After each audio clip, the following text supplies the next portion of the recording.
Hello, I'm Uko, and I am once again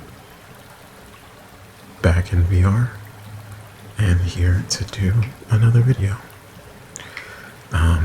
This time I wanted to do a few things. I have a little bit of an agenda. So, what I wanted to majorly focus on is giving some updates on kind of what I plan to do within, I guess, the next few weeks. And then I wanted to, I have some sounds that I wanted to kind of disperse throughout the video. Just mostly stuff that I found has worked for me already, but also some stuff, maybe a couple new sounds here and there. But I also just wanted to kind of chat. I was having a conversation with a friend about kind of the state of video games and where we are.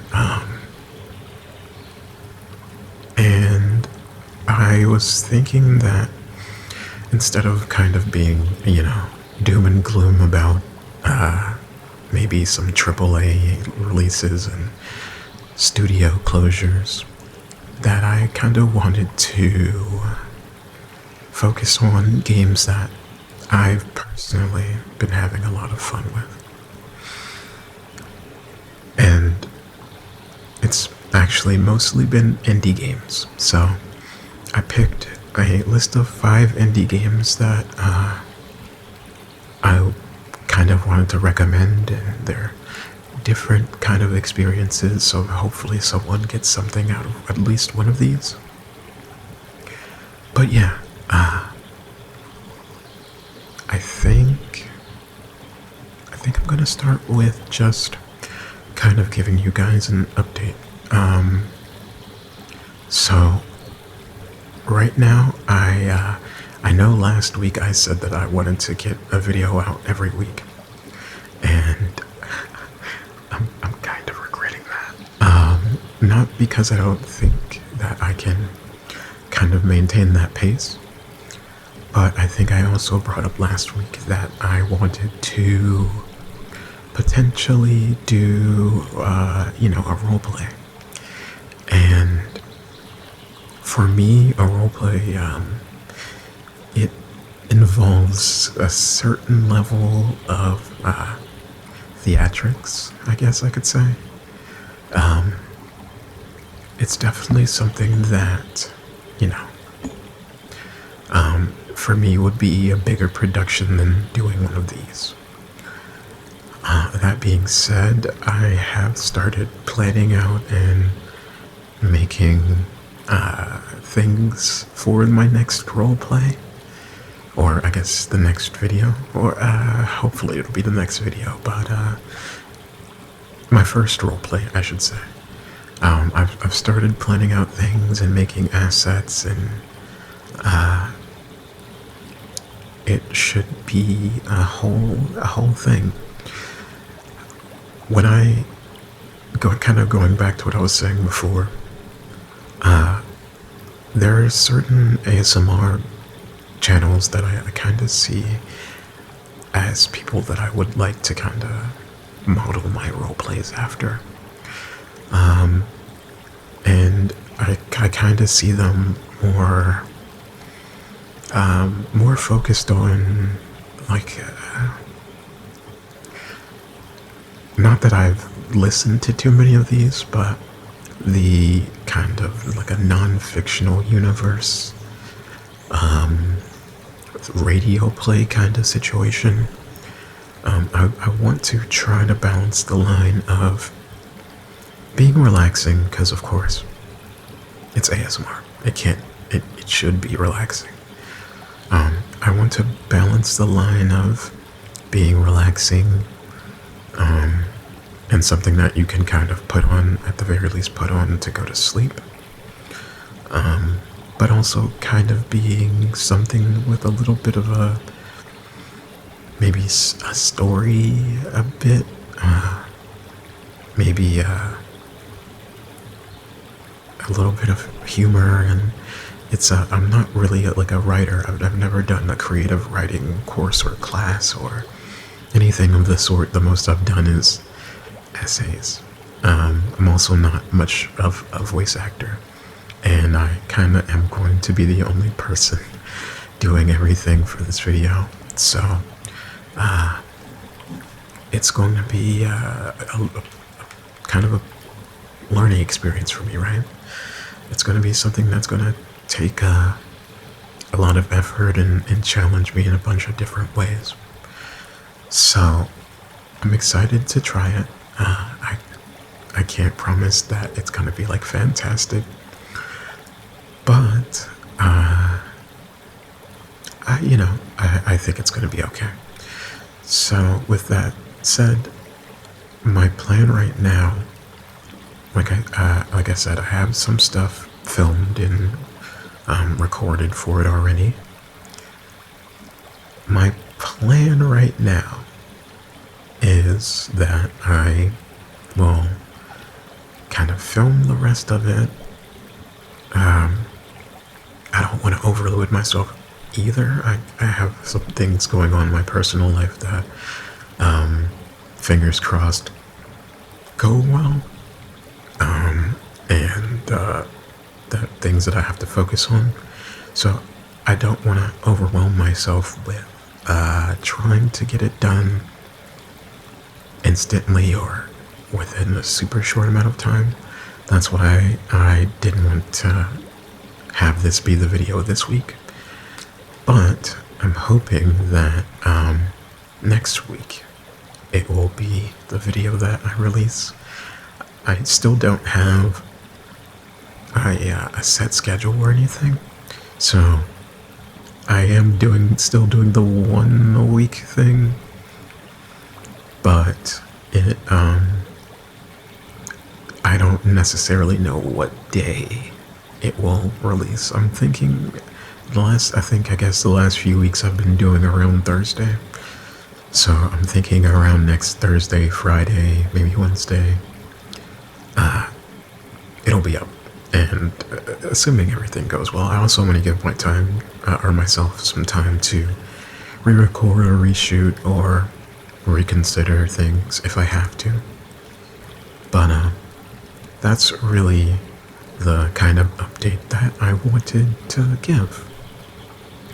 So hopefully it'll, like I said, hopefully it'll be out next Wednesday. But if it's not, don't kill me. I'm sorry. Besides that,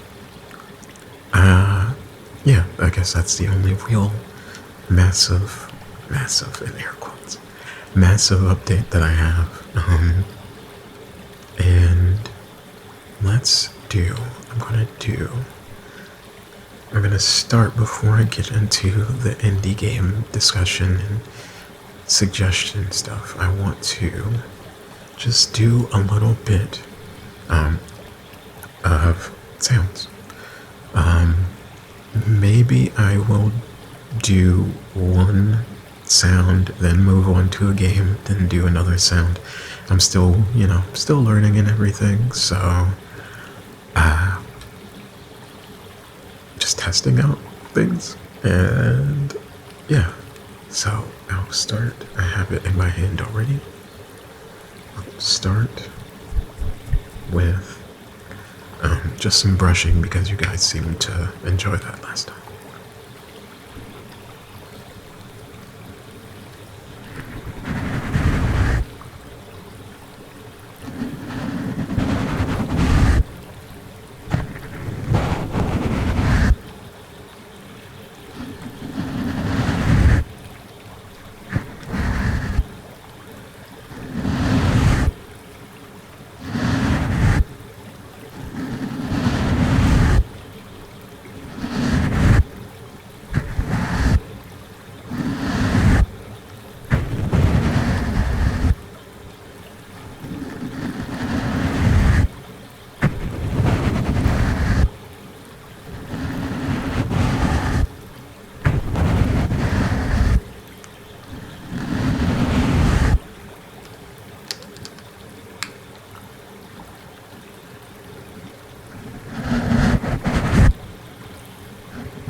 for a little bit, I'll go kind of into the more whispery side.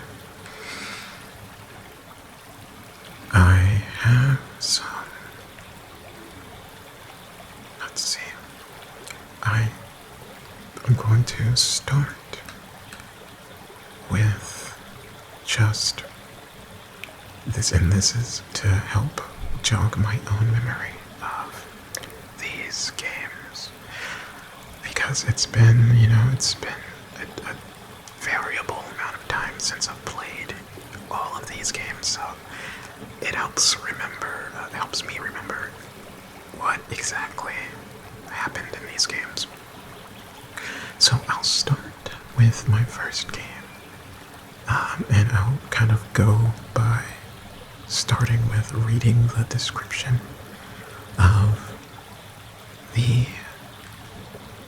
that on the Steam page, and then hopefully that'll jog my memory, and I will just ramble about it a little bit. So the first game is going to be El Paso, Elsewhere. Alright, so the description reads: El Paso Elsewhere is a supernatural neo-noir third-person shooter. Hunt werewolves, fallen angels, and other damned creatures in a vivid slow-motion love letter to action classics. Fight your way through a reality-shifting motel, floor by bloody floor. Save the victims of Draculae, Lord of the Vampires. Destroy the villain you loved, even if it means dying yourself.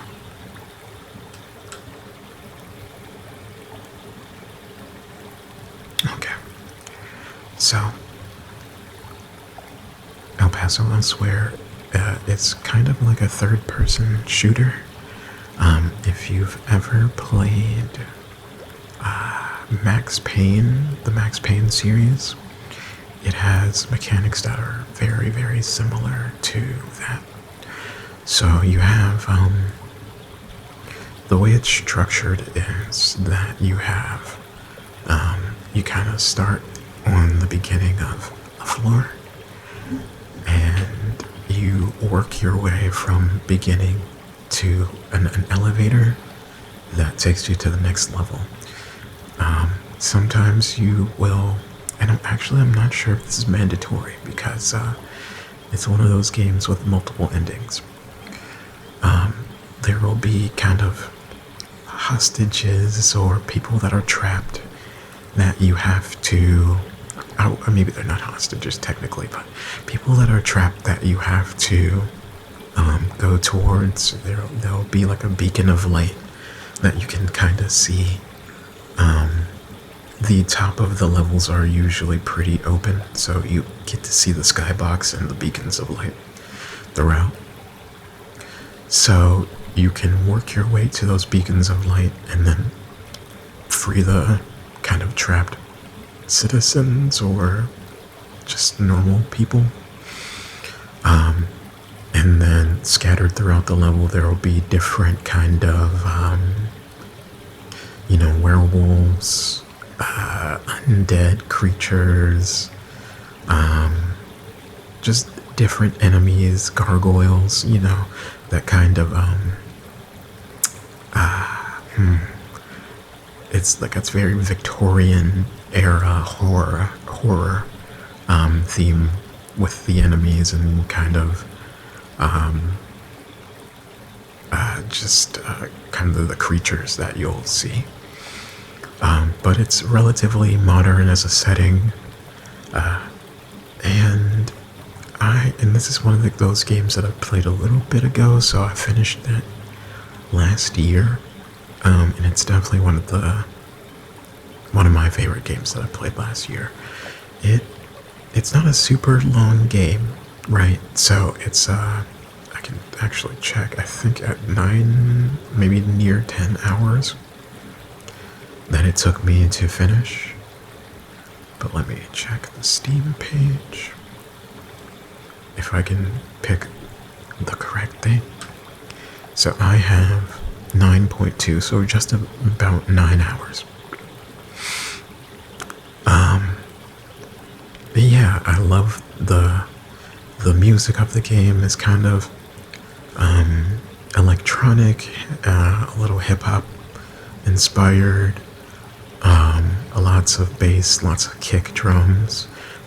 It matches the intensity of the situations that you find yourself in. The guns and the weapons feel pretty good. There's like it's like a limited ammo thing, but ammo is not generally super. Sometimes you'll run into situations where you'll run out of ammo, but it's not. It wasn't like it's like a super heavy constriction in the gameplay. The voice acting I thought was really, really good. It's just a pretty enjoyable and pretty short experience that I recommend for people who are fans of like shooters or let's say like action kind of games. It's relatively linear, so there's not there are a few, I believe there are a few like voice recordings that you can find, or I think it's actually in a lot of them are in the theme of like old movie reels, if I remember correctly.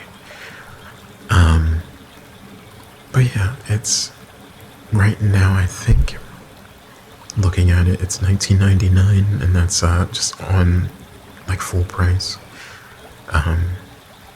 But yeah, I recommend it. I had a good time with it, and if that kind of action, slow motion diving with two guns, while shooting werewolves or vampires or whatever other undead creatures you come across, sounds like a good time to you, I try it. So yeah, that's gonna be my first game, and I had, I think, a list of 5. But, well, we'll see. Let's see, I want to get to... I want to now go to another sound. Just give me 1 second to kind of see which one I want to go for.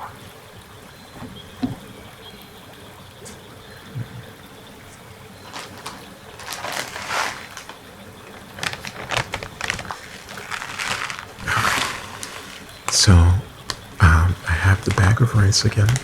It's much lower this time. I bought some more rice, but it's we'll see how that kind of changes the sounds. But yeah, let's just go for it.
So I'll say one thing about the bag of rice is that I wish it was a little bit shorter so I could get the kind of more shaky sounds.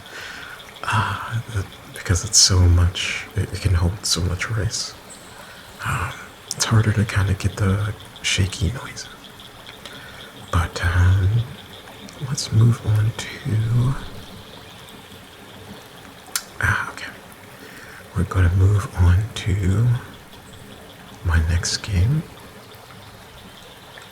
which is... the art style is so fun. The next game is called Yellow Taxi Goes Vroom. So the art style is very N64 inspired, but let me give the first paragraph a read, I guess. Yellow Taxi Goes Vroom is a trippy arcade platformer rated to take you on a crazy adventure. In this chaotic platformer, you spend more time in midair than on the ground, even though you have no jump button. String together moves to reach spots even the developers haven't accounted for yet, as you flip, dash, and bump your way to new heights. Okay. So, I think that's a decent description. I'm looking at, I have the luxury of getting to see the screenshots and stuff as I'm talking. So, yeah, like I said, it's a very N64 inspired graphics style. It is, if you're like a collect-a-thon kind of person, this is definitely your type of game. So you play as a little yellow taxi that is powered by a kind of like a cog, like a cog that someone would wind up, and what you do is it's a set of levels, kind of like Mario 64. How there's like a hub world that you have to jump through different levels. This one is sort of like that, but it's more, instead of paintings, it's portals that you can drive through. And your goal is to basically find as many, I should say, there are coins that you can collect throughout the levels that give you the ability to unlock different hats, really is the thing that you spend those coins on. And then there are green cogs that you collect that are kind of the, let's say the golden star equivalent in this game. So what you are doing is so the main gimmick is that there's no direct jump button. I don't want to spoil, because if you play it, you'll learn that there are things that you have to do to be able to platform, and it is a platformer, but there is no, like, you can't just jump from platform to platform because you're a little taxi, right? Taxis can't, I mean, you can make a taxi jump, I guess, but if you want to kind of be logical about it, a taxi can't jump without kind of going off of a ramp. And there are definitely some ramps that you can jump off of, but so there's a button that you can press that allows you to do a spin dash or a kind of a spin boost that you can use very basically. I'll give you the very basic use of it, that you can use to gain speed to kind of jump over or over a platform, or ramp off of something and get a little bit more speed. I finished this game. I guess I should say I also finished the last one.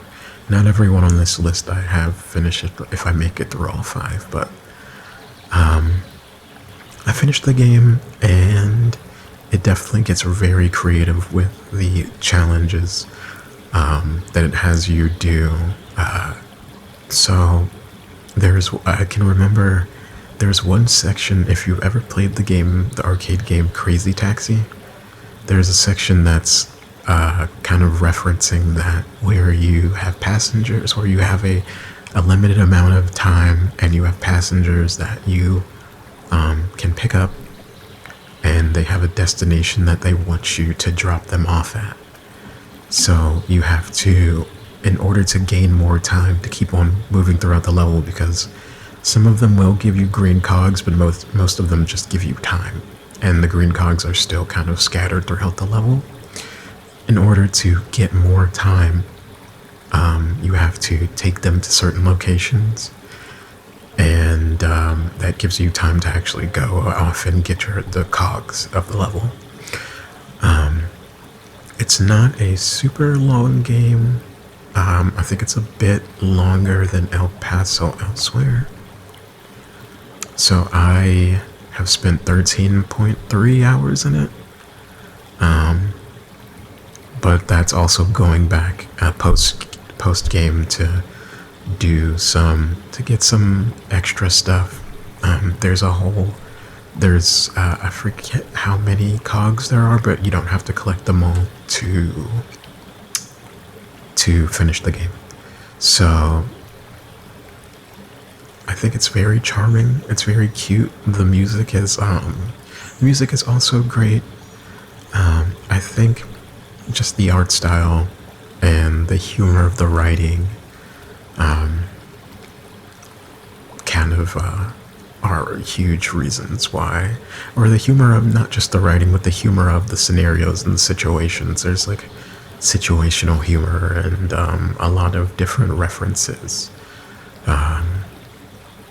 to games and media in general that I think it's a worth, if you're someone who likes platformers, this is definitely worth picking up, just because it's not just another and this is not to be a slight to other 2D platformers, but it's not just like another indie 2D platformer. There's interesting mechanics, and the platforming is a lot it's different from the way you traditionally would kind of navigate levels in other platformers, 2D or 3D. Yeah, I recommend it, and I hope that someone maybe tries it and lets me know what they thought of it.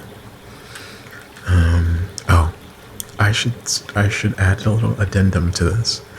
I play basically all of my games on a Steam Deck nowadays, so all of these games, they work great. I mean, they work on PC, but all of these games are also games that work really well on Steam Deck. So if that's kind of like a second factor to you, or an ROG Ally, or the MSI one, or the other ones, there's a ton of different handheld gaming devices like that in the market now.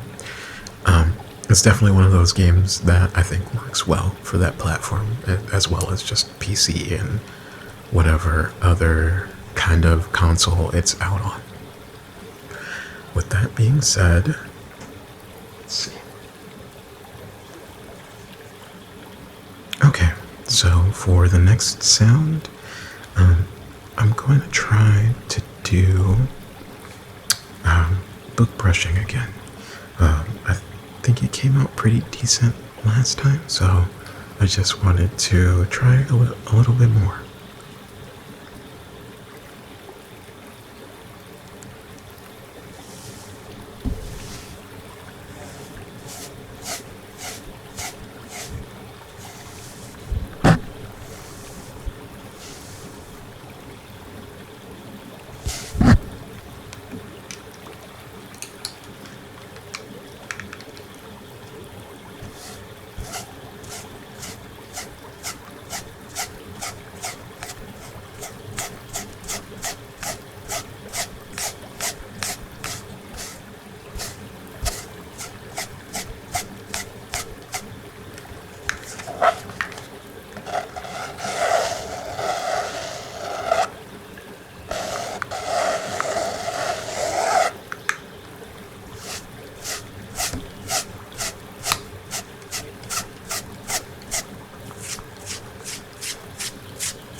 Alright, so the next game is going to be even shorter than the first two.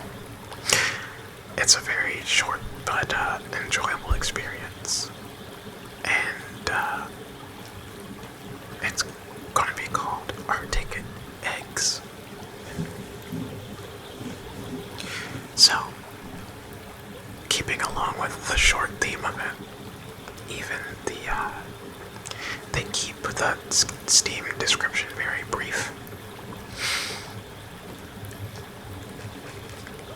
It says, a sci-fi cooking game where you take up the role of the poultry peddler, stuck in Antarctica and longing for a way out.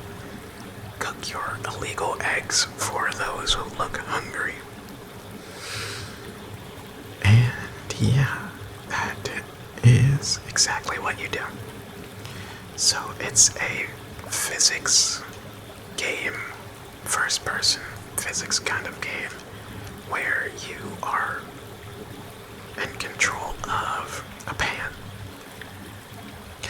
And with the pan, you cook things, right? It's very simple. It's a very simple premise. The thing with this game is that the various things that you end up cooking kind of interact with each other in strange ways, and just in general, it's a very surreal kind of strange game. The art style of it is very PS1-ish, kind of low poly. The textures kind of like are very wavy, or at least the player model textures and shaders are very like wavy, and it's hard to kind of describe the little like blobby effect that they have on the player models. But for example, the first thing that you cook is just an egg. And what you do is I only played it, so I played it, like I said, I play all these games on Steam Deck. And it works decently well. I've heard it might be better on it might be better on mouse and keyboard. But that wasn't my experience, so I can't speak to it. But you have, with one stick, you kind of control the tilt and I guess just the tilt of the pan, and then a trigger you use to kind of dampen that tilt. And if you hold the trigger and the stick, you move the food around the pan. It cooks on one side, and then you have to kind of use physics in the side of the pan and other means to flip that egg over to cook the other side. Once you cook it, the person will get fed, they'll be done, and you just move on to the other person. But it's not just as simple as, like, that's the very first and very most basic scenario. It'll have you cooking things like eggs, and which are pretty stationary, pretty easy to cook. They'll throw a bunch of eggs at you at some point in the game, and it'll crowd the pan up, which it makes it, in theory, a little bit harder. You'll cook, for example, one of the things that you'll see is a puffer fish, which kind kind of like bounces around the pan, like it even has like a ball sound effect. It'll bounce around the pan, and you have to kind of keep it inside the pan, and it only cooks when it's touching the pan. There are things that you can do to kind of stop the bouncing, but the one thing that it will do is every so often it'll contract and puff itself back up to jump again.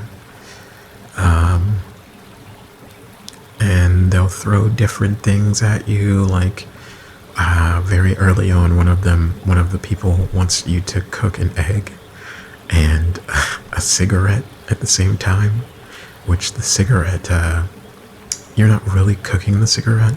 The cigarette kind of more functions as a timer, because once the cigarette burns out, it's destroyed. I should say, if any single object in the pan leaves the pan, you have to restart the cooking from the beginning. And that's where a lot of the challenge comes in. So once that cigarette burns out, you have to restart the cooking. So I don't want to spoil too many other things that you end up cooking, but there are just various levels of challenge and weirdness. A lot of the weirdness comes from the writing and the characters that you cook for as well. They have some very interesting things to say, sometimes just kind of a little random and funny, sometimes very astute and prolific observation. I think it's pretty funny. I think it's a good time. It's not super long. Again, like I said, I have 2.6 hours in it, and I beat it on normal. I think there's 3 different difficulties, and I haven't tried to play again on a different difficulty, but as far as I can tell, it's something that you can kind of dynamically change as you want, and the only thing that changes is the kind of pan that you cook in. So the normal pan is just kind of like a normal kind of frying pan, with not like not super high walls, but like, it's something that you would cook eggs in. Easy is basically like a wok. So the bottom of it is very deep. The walls are relatively high, so it's a lot easier to keep things in. And then the last pan, I actually don't know what this pan is. I don't know if it actually exists, but I imagine it's something that you would cook like crepes in. So like the walls are basically non-existent, and it's much more difficult to keep things in and use the sides to kind of flip things over. So it's an interesting experience. It's not too expensive. I think it's $10 full price. So it's definitely worth a try if you are just a fan of indie games in general, or just games. I know that they recently added a sandbox mode where you can kind of choose different combinations. Some of them definitely will not work. Some things are impossible to do. But you can choose whatever pan that you want, whatever ingredients you want to cook in. They'll let you just try to cook them, I guess. And there are some achievements that are attached to cooking certain combinations. So, yeah, I think they actually also added a random mode to that, where you can just let it throw random things at you, and maybe sometimes it'll be impossible to cook and sometimes it won't. But, yeah, I think it's a fun little game. It's super cheap. Definitely worth watching, or at least looking at someone play it, if not picking up yourself.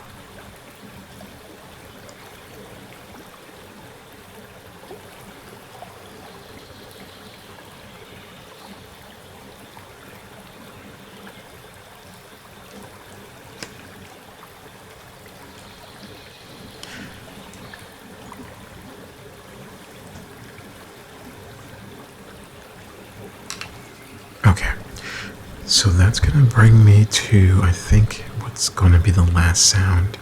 I did have plans to do 5 games. The last game on this list, I will, maybe I'll mention it, but I haven't actually beat it or finished it, or I haven't even played, I don't think I've even played 50% of the game. But it is Bomb Rush Cyberpunk, which, if I just briefly gave a little synopsis of the game, it's very much so like Jet Set Radio. You play as a dude who has recently lost his head due to various reasons, or I guess it's a single reason. And you kind of go around the city doing a number of tasks and doing different, fulfilling different objectives to, I guess, progress the game. As you can tell, I haven't played enough of it to really talk to it super deep. So I don't want to necessarily talk about it when I haven't played too much, and it's been a while since I played it, but I think I'll go back and beat it or play more of it soon, and maybe if that's something that anyone wants to hear me talk about, I'll go and talk about it at a later date. But let's move on to this last sound. Okay, so the last sound that I wanted to do is gonna be the glass bottle. Still have water in it, and I know that I kind of like it a lot, so I just wanted to try and make some more sounds with it. And yeah, so here we go.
So, the last game that I have to talk about is going to be.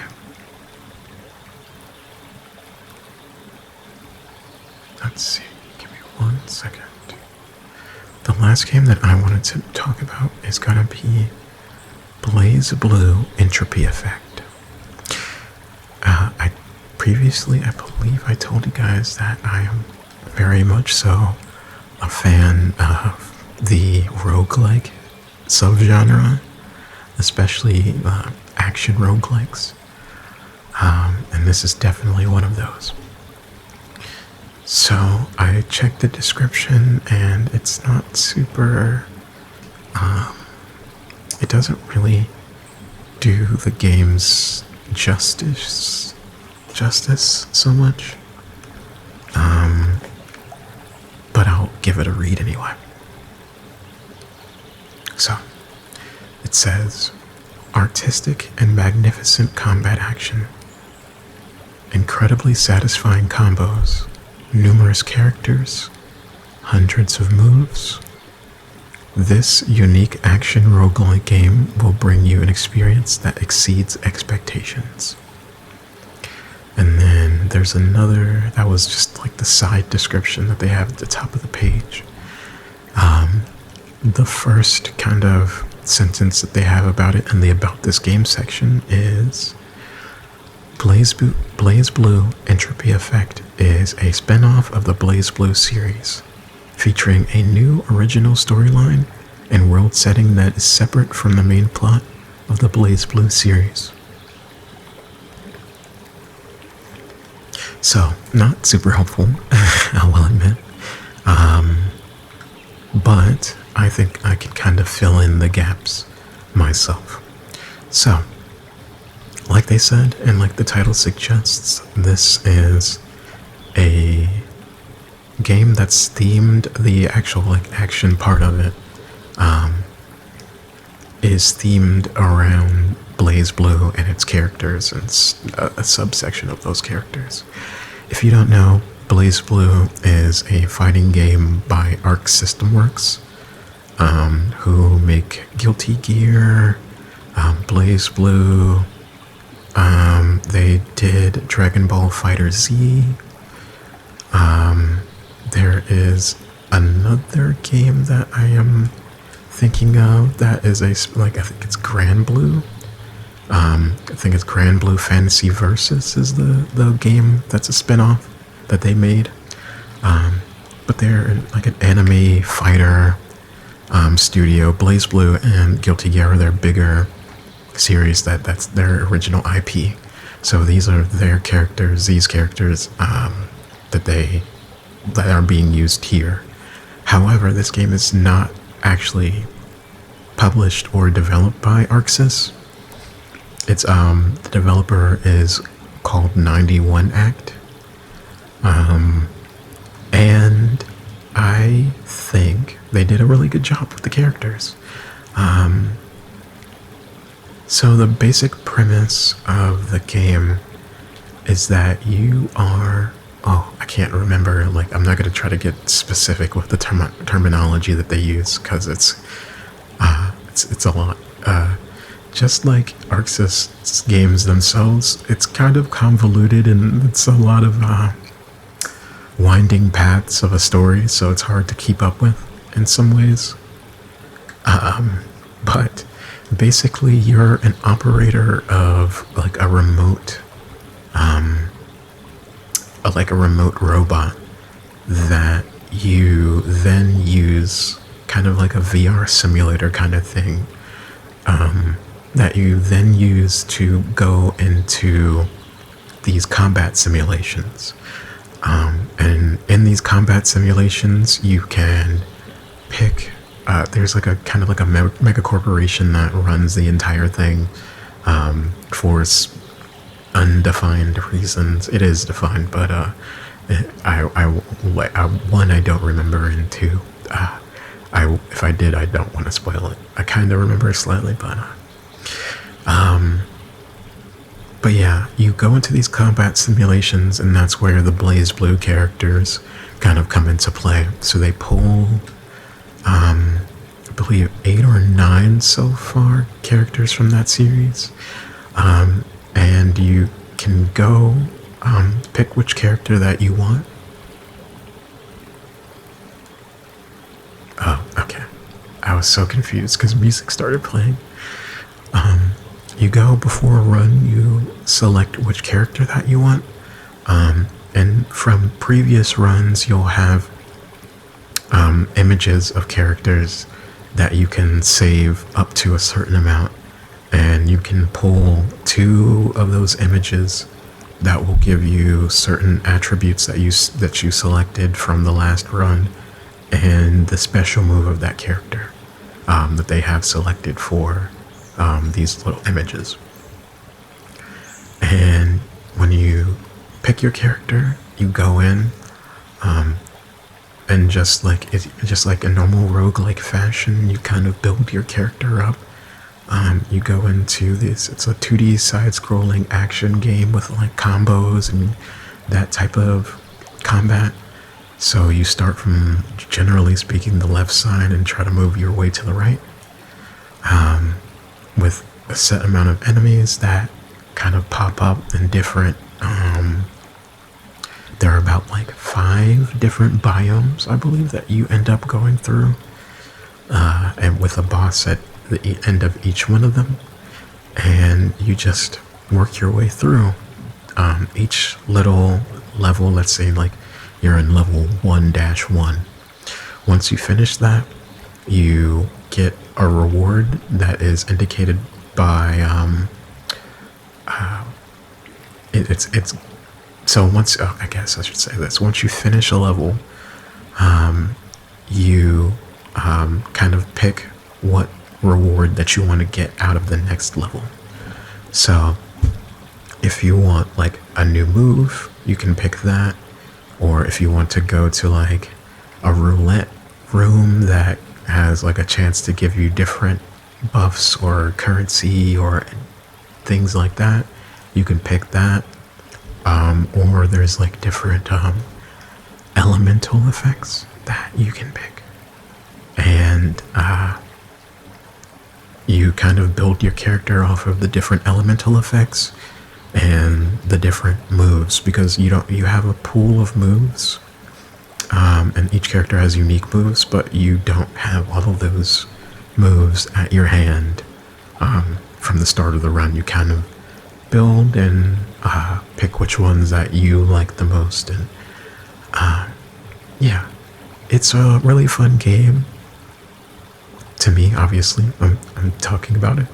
It's really fun to me because I am someone who is a big fan of games like Devil May Cry, Bayonetta, No More Heroes is kind of in that. Metal Gear Rising, those kind of character action games. And for a 2D game, it very much so kind of works in a similar vein, where you have like a combo meter of sorts that you kind of build up.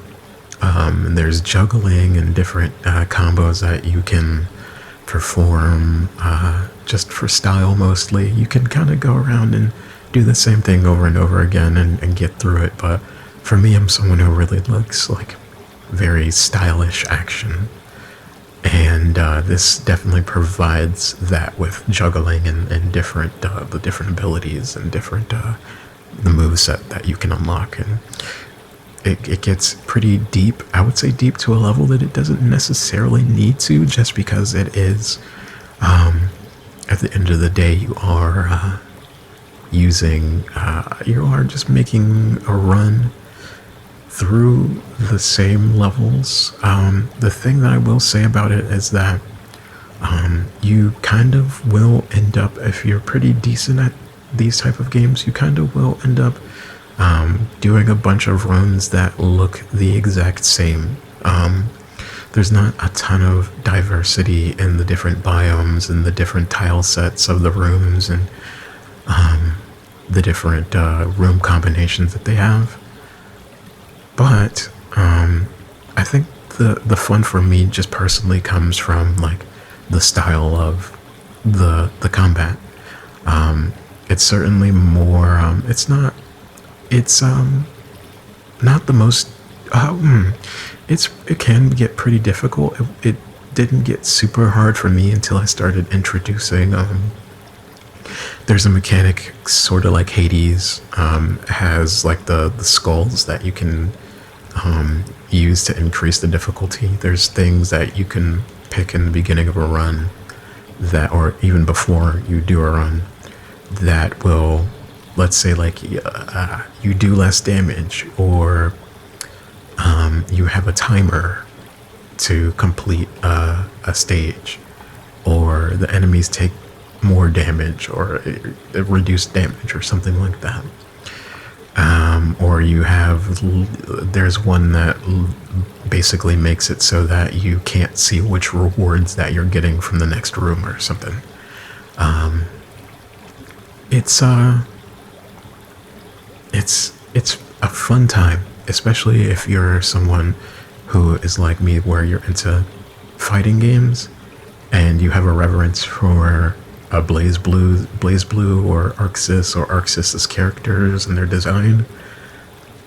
Or you're someone who, or I guess, and both of these things, you're someone who likes action roguelikes and things like Dead Cells, or maybe not Enter the Gungeon as much, but they're like any of the kind of melee action roguelike games. If you're a fan of those, then I think you'll definitely have like a pretty decent time with it. I think for me, so it's full price. It's $19.99. For me, I would say it's worth that, but I definitely would say maybe for certain people, there might not be enough content there to justify that, especially in the world of indie games where you can get like a whole, like, 15-20 hour story. It kind of just depends on what you expect out of your games, right? But I personally recommend it, especially if you, like I said, you're someone that fits those two kind of things that you look out for in a game. And yeah, there's not too much more to talk about on that front. I guess the only other thing is that there is a multiplayer component. I think it's like a competitive combat multiplayer, but I tried to play it one time, but I guess there weren't enough players trying to play it at the same time, so I just didn't get a chance to play it. So I can't really speak on it. I could see potential in it, but if there aren't the players to play that, then it's really not something that you can really hang your hat on or comment on too much either way. But yeah, I think that's gonna be it. I don't have too much else to really talk about or cover.